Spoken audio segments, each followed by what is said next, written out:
Magandang hapon, Pilipinas. Ito ang Panahon TV. Balitang pangkalusugan tayo.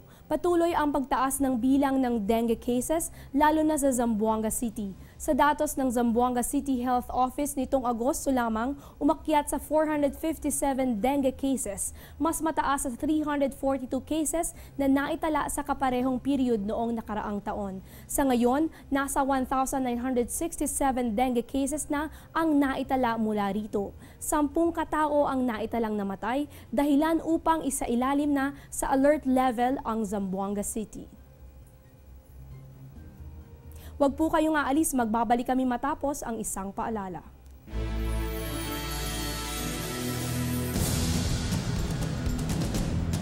Mga dapat dalhin ngayong panahon ng tag-ulan.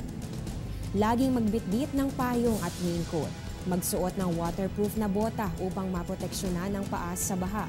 Magdala ng towel bilang pamunas kapag nabasa ng ulan. Mahalaga ang first aid kit para maibsan ang karamdaman o maiwasan ang mas grabeng pinsalang dulot ng aksidente.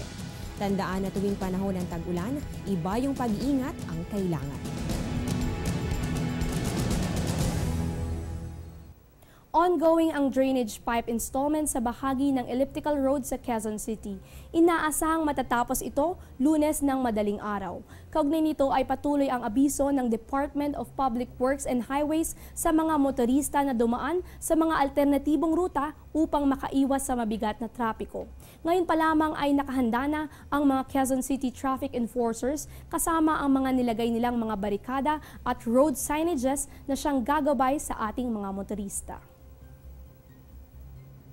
Kaugnay sa paggawa nitong drainage pipe na siyang nakakatulong upang mabawasan ang baha.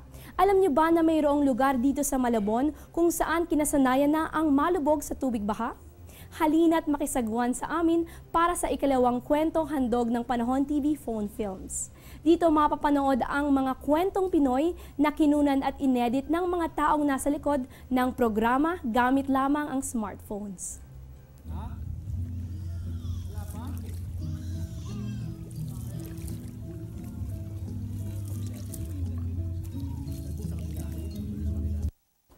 At yan muna ang latest. Ito ang Panahon TV kung saan walang pinipiling panahon ang pagbibigay impormasyon. Ako po si Eunice Suntayas, nagpapaalalang sa anumang panahon, maging mapagpala sa iyong kapwa.